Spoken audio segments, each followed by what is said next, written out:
What's going on, guys? I'm Zephyrnix. I'm going to drop this really quick here. This one's going to be a response to Bobby W223. Now, he made a response to my video, my Twisted Metal video here. And it's funny, too, because I actually went ahead and I wanted to go ahead and make me some breakfast. So I saw the video was like 24 minutes long. So I just kind of unplugged the thing, let it play out the speakers, and went to listen while I was in the kitchen. But he started putting up some good points. I wanted to go ahead back and reply to him, you know.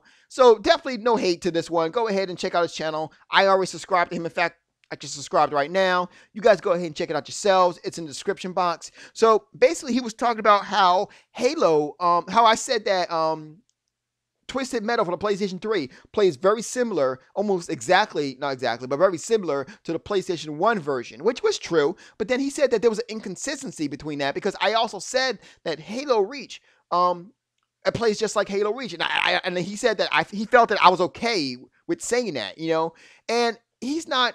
He's wrong. He's not wrong in his entire premise, but he's wrong on that example because of the fact that what I was talking about was a mode that was exclusive to Halo Reach, which came out in 2010, versus a game such as Twisted Metal 1 that came out in 2000, was it 1998, 1995, or something like that. I don't know the exact date that Twisted Metal came out. In my opinion, though, I was actually out there playing Vigilante 8, which in my opinion was a lot better, but no, I digress.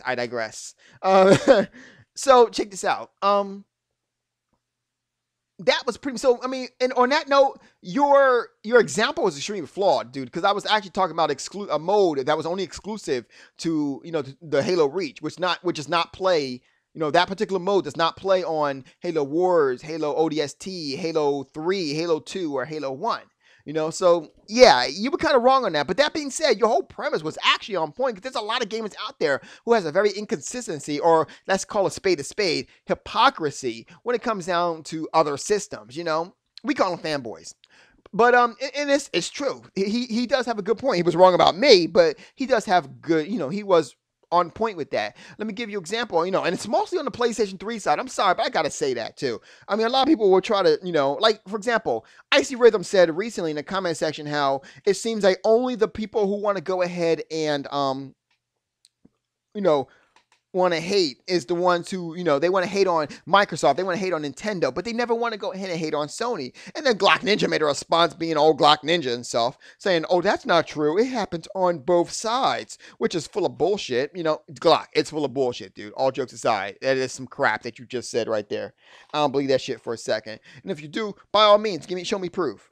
Don't say myself, because I just dropped an anti-Microsoft video, and I'm actually got one due because I do want to drop another video, but I want to wait until the weekday so Microsoft will see it.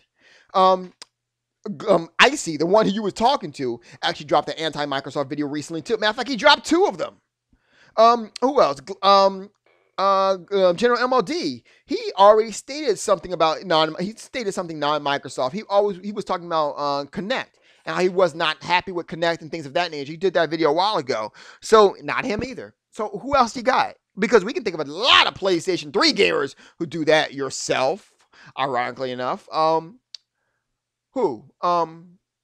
Pyro, all, the people who suffer from the 2000X epidemic, such as, who was it? Dangerous and COD gameplay. These guys here who want to praise Nintendo. Oh, I'm sorry. Praise Sony. I'm sorry. COD gameplay he don't praise Sony. What he does is he tries to like own other people and fail at doing it every single time. Jesus Christ, dude. He's kind of like Dr. Trey 81, just Trey is a lot better than he is. At least Trey got some style to this stuff. The other guy's just full of crap. But anyway, I digress. But he's right. There's a lot of inconsistencies. Let me give you some examples of some inconsistencies.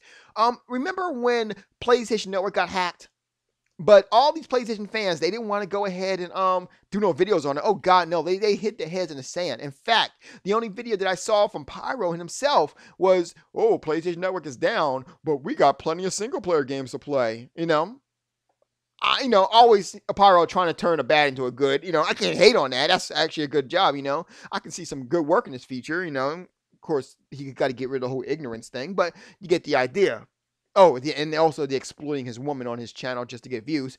But yeah, that too. But yeah, I saw it. I love it. Was like, hey, you saw that? Huh? Yeah, I saw that. I was like, dude, for real, nigga, you must never had a girlfriend if you sitting there trying to whore her out on YouTube. But whatever. Anybody digress. So the thing is, dude, it's like at the same time, when no one wanted to make a video, despite the fact that, and then some people were trying to change it, say no, Sony was not bad, despite the fact that the government said they were wrong, despite the fact that Sony said they were wrong, despite the fact that everyone said they were wrong. They was like no, and it was like ridiculous. But not to mention, why are you blaming Sony? It's the hackers' fault. Yet at the same time, now we got this whole situation regarding certain Xbox Live, or the Xbox Live accounts getting hacked. Now it's Microsoft's fault. It's not the hackers' fault. It's Microsoft's fault who's doing this, not the hackers, but Microsoft's fault. And all this, and they will drop a video on it. I saw Dangerous drop like 8 videos on it, but it was the hackers' fault when it was on the PlayStation 3 side or PlayStation Network side. But it's not. It's Microsoft's fault when it's on the Xbox 360 side.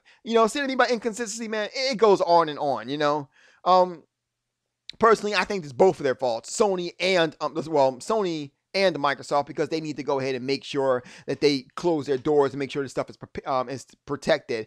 I mean, funny thing is that particular loophole I've always known about. If you guys go back to my video where I stated how to go ahead and get a lot of pretty much save money on Xbox Live, remember that? If you guys listen to that video, I actually went ahead and said exactly what they're doing in order to hack these accounts. I pretty much gave them a walkthrough on how to go ahead and do it regarding the family's account and all that. I didn't really think that they were going to use it as a hack account, mind you, but whatever's whatever. I guess I'm to blame for it.